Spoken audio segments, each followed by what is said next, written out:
Hi Cherries. Baby Monster хамтлагийн Super Duper Love гэдэг дууны талаар reaction гэх юм өөр хүн сэтгэлийг хуваалцах гээд байж байна. За энэ дуу болохоор сая 12 сарын 18-нд бол цацагдсан. Яг нэг сайтн дээр бол 19-нд гисэн байсан. Гэхдээ яг YouTube-д орсон хугацаа нь бол 18-нд орсон юм билий шүү. За тэгээ одоогийн байдлаар 18 цагийн дотор 5.5 сая үзэлттэй байгаа юм байна YouTube сувг дээр.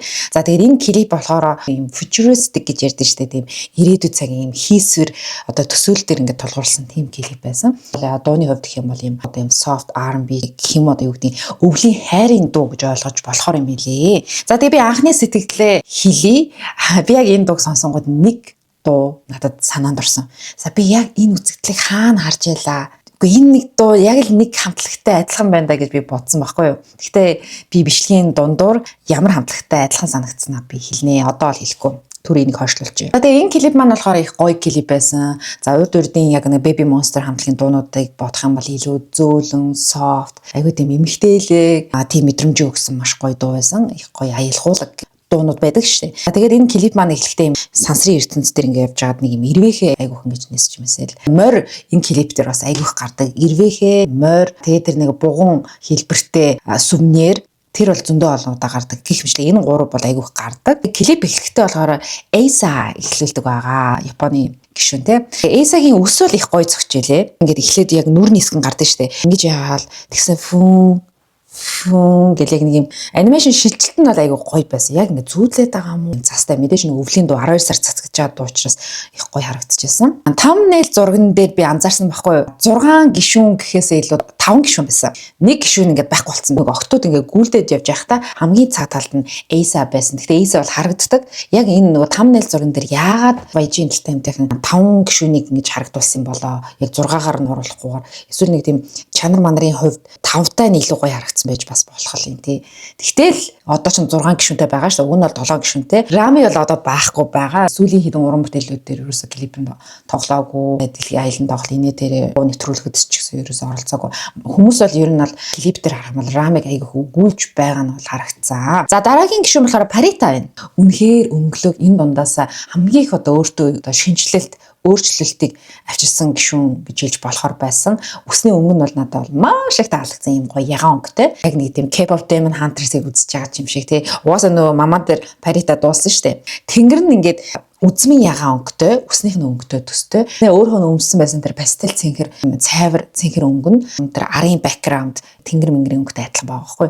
Тэгээд тэр нь аюу тийм гоё уусгалттай гоё харагдчихсан. Мейкап нь бас их гоё байсан. Jisoo-гийн Earthquake гэдэг дуу байгаа шүү дээ. Тэрнээр Jisoo би өмнө бичлэгэн дээр хэлжсэн да ингээд аюу гоё ингээд саамаатай гоё өнгөөр будцсан байна гэдэг. Яг тэрнтэй адилхан Паритагийн нүур будалтыг арай жижигнэр ингээд хийгээд өгсөн байсан. Яг адилхан өнгөөр. Тэр бас аюу гоё харагдчихсан. Ногоон талд ингээд Парита алхаж байгаа нь штэ. Надад штэ хоёр имийг аюуг санаанд орсон. За нэг нь болохоор Teletubbies гэдэг нэг Google кино байдаг штэ. Нэвтрүүлэг гэдэг те. Яг тэр нь ингээд орсон юм шиг. Яг юм ногоон тал дээр Парита явж байгаа нь яг Teletubbies Google кино санаанд орсон. Хоёр дахь нь болохоор бүгжний эзэн киног бас санаанд оруулсан. Яагаад тэгэхээр Паритагийн үс нь аягүй гоё ингээд шүлцсэн. Тэгээд хамгийн бүр үзэсгэлэнтэй хамгийн гоё хэсэг байсан гэхээр Парита үс нь ингээд шүлжээд амар урт үстэй заяа. Тэгснэ тэрийгэ бариад дээшээ ингээд алхах өсөж явж байгаа хэсэг. Тэр бол үнэхээр энэ клипний хамгийн зөвхөн миний хувьд хамгийн гоё хэсэг байсан. Вау, яг л нэг тийм сахиусан тэнгэр шиг гоё харагдчихсан гэх юм уу? Рокагийн хэсэг байна. За Рока болохоор мэдээж нөгөө рэп үглэлт хэсгээ бол яг энэ клипний одоо яг оргил үе байгаад байгаа юм л да. Ингээ нэг чимхлүүр гэж ярьдэн штэ. Рока үгэлсэн бол араас нь заавал Эйса үгэлдэг. Тэгээд яг ном журмын дагуу энэ хоёр маань бас рэп үгэлсэн байгаа. Тэгээд Рокагийн хувьд гэх юм бол яг энэ дуун дээр болохоор өөрийнхөө нэрийг тэр дууны үгэндээ оруулж гисэн мэлээ. Рока гэдэг. Чикутаг яриад. Тэгэхээр үсээ улаан өнгөтэй болгоцсон байсан. Маш үзэсгэлэнтэй харагдчихсан. Би одоо яг энэ дээр гаргачих. Яг энэ хэсэг дээр бол Чикута бол үнэхээр үзэсгэлэнтэй харагдаж байсан. Тэгэхээр энэ удаа морь ундаг. Морины сцентэй байдаг. Яг миний энэ Baby Monster хамтлагийн Байс ахгүй юу? Чикута энэ, Парита энэ. Би хоёр Таиланд гишүүнд нь хоёуланд нь дуртай. Угаасаа би Таиландд дуртай. Таиланд улсад дуртай. Таиландын ард иргэдэд дуртай. Дуунуудад нь бас их дуртай. Тэгээд орчинд нь дуртай. Байгаль нь ч гэсэн үнэхээр гоё. Ер нь бол Таиланд гоё заяа. Рора байна. За Та нар миний өмнөх одоо Baby Monster хамтлагийн религч үзсэн дээр YouTube дээр оруулж ирсэн бичлэгэн дээр ч гэсэн би Baby Monster-ийн хамтлагийг ярихдаа нэг хүнийг айгу дутуу үнэлж ярьдаг. Тэгээ зарим хүмүүс манай Рораг ерөөсө бага ярьлаа, манай Ророг ингэдэ тэглээ гэж хүмүүс ад үзлээ инээ тэрэгэд комент бичсэн байдаг. Гэтэ энэ чинь миний YouTube сууг учраас би өөрийнхөө үзэл бодлыг бол илэрхийлж байгаа шүү дээ. Тэгээд энэ клипний талаар ч гэсэн би өөрийнхөө мэдрэмжийг бас та нартай хуваалцаж байгаа. Яг бол хүн болгоны мэдрэмж өөр, санал нийлвэл тэр үз, санал нийлэхгүй бол тэр үз. Тэгээд Рораг болохоор би үнэхээр дутуу үнэлж байсан юм билээ. Явн чангарна гэж ярьдэн штэ. Ягаад ингэж Рораг энэ хамтлагт оруулсан гэдэг нь одоо надад бол харагдаж эхэлж байгаа байхгүй. Мэдээж нөр Рорагийн фэнүүд бол зөндөө байдаг. Гэхдээ би Рорагийн фэн биш учраас мэдхгүй. Мама Awards дээр л би Рора чинь вокал дээр үнэхээр лаг юм байна гэдгийг бол надад мэдрүүлсэн байхгүй юу. Энэ дуун дээр Рора үнэхээр сайн дуусан билээ. Маш үзэсгэлэнтэй харагдчихсан. Бүр яг юм сахиусан тийм шиг.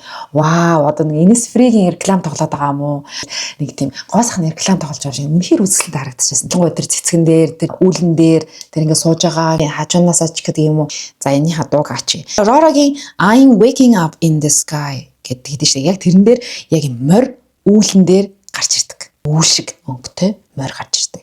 Тэр хэсэг бас аюу гоё харагдчихсан. Багийн гишүүн болохоор ахион байна. За энэ дундаар тийм тайван дөлгөөхөн тийм дүр төрхийг харуулж өгсөн юм болов уу гэж би бодсон. Одоо жинхэнэ өнөөдрийн гол сэдвийг ярив заа. Дууг сонсчоод нэг клиптэй аюу адилхан харагдаад байна. Энд чи юу байдаг вүлээ гээл. Тэгээ надад шууд юу гэж орж ирсэн бэхээр XG хамтлаг миний шууд толгон дотор орж ирсэн.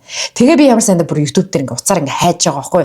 XG-ийн одоо дуунууд ингээ XG чи амар тийм фьючеристик санаанд багтамгүй зэвэн клипүүд гаргадаг шүү дээ. Тэгээ би ямар сандаа бүр ингээ хайж агаад ашгүй нэг юм олсон заяа. Ямар ч гэсэн өөрөөсөө бүр итгэхгүй бол орж үзээрэй заяа. XG хамтлагийн Winter Without You гэдэг дуу юм байна. 2023 оны 12 сарын 8 цацгсан. За энэ дуу чинь болохоор 12 сарын 18 цацгсан тийм үү? Амар төстэй бас яг өвөл цацгсан өвлийн хайрын дуу байгаа байхгүй клипэнч тэр хоёулаа яг адилхан. За тэгээ юу адилхан байва тийм ээ.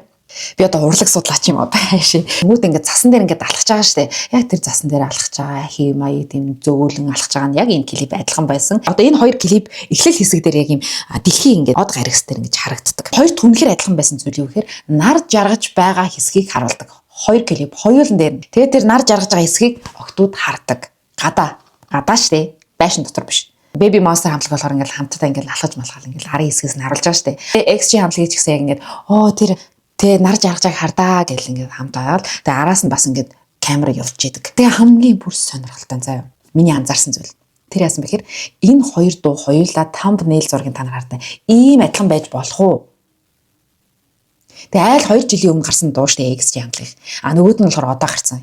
Thumbnail бүх гишүүд нь бүгдээрээ цаашаа харцсан бас юу юм үнэхээр адилхан. Клипний найруулагч бол яалчгүй санаа алсан бол ойлгомжтой байна л да. За энэ бас миний бодсон зүйл заяа. Гэхдээ энэ үнэхээр адилхан. XG хамтлагийн клип дээр ингээ мод байдаг. Ингээ модноос ингээ гэрэл хасаад тэгээ цаад талд нэг юм хавцал аятай. Тэгээ тэр нэг онгорхоо хэсэгт нь ингээ тэнгэр харагддаг тийм үү. За тэгээгвэл Baby Monster хамтлаг дээр юу гарваа гэхээр бас яг адилхан. Нөгөө ногоон талбай дээр яг цаад талд нь юм тэнгэр харагддаг. Гэхдээ юм бөөрхий дотор штэ. Хоёулаа бөөрхий болж энэ одоо давхцал уу эсвэл тохиолдол уу юу вэ? Эсвэл хуулбар уу? Ийм адилхан багтай хөө тий. Baby Monster хамтлагийнх илүү нөгөө сцен зураг авалтын тэр арын тэр бэкграунд бол дандаа өөр газрууд байсан юм сонирхолтой тий. Байшин дотор байгаал, ногоон талбай дээр ягаал, элсэн тал ягаал, тэгэл ийм цасан дунд ягаал ийм дөрвөн улирлч юм шиг тий. Ингээ харангууд маш тийм сонирхолтой байсан. Рогагийн хэсэг дээр ч гэсэн ингээд бараг зүгээр ийм студид тий цаанаас нь гэрэл өгцөн. Ингээ Рора ингээд үсэн ингээд хийсэн байж байдаг тий. Харин энэ XG-ийн клипний хувьд гэх юм бол маш минималист. Харахгүй японочууд юм аа нэ. Үнэхээр минималист байсан. Ингээд дандаа цас. Ер нь ийм хөл ялгаатай дуу мэдээ жоохон өөр. Гэхдээ адилхан зүйлсүүд бол маш байсан. Тэгээ та нараас юу гэж бодож байна? Миний хувьд бол энэ бол ялтачгүй. Ер нь жоохон хуулбар явцсан. Ер нь явцсан. Тэгээ ийм олон давхцал байна гэж юу яах вэ? Thumbnail-ийн хүртэл та нар харалтаа. Тэгээ эдгээр зүйлсүүдийг бол би анзаарч харсан байгаа. За тэгээ үүнээс гадна Cortez хамтлагийн альбом өнөөдөр ирсэн гэсэн шүү Монголд. Маргааш би гэртээ хургуулээд авна. Тэгээ эренгүүт нь бас за маргааш ирч юм маргааш бичлэг оруулах юм уу? За тэгээ Cortez хамтлагийн альбомыг задлж байгаа unboxing бичлэгийг хурдан үзхийг хүсвэл доор комент хэсэг дээр маш олон Cortez гэж бичээрэй. Тэгэх юм бол би бичлэгээ маргаашийн дотор хамжаад оруулъя. Хэрэг та нар комент нэг бичихгүй байх юм бол за тэгж аваад бичлэг оруулчих заяа. За сүрдүүлээд байгаа юм яагаад вэ? Дараагийн Cortez хамтлагийн бичлэгээр утгагүй уулзцгаая. Баяр таа.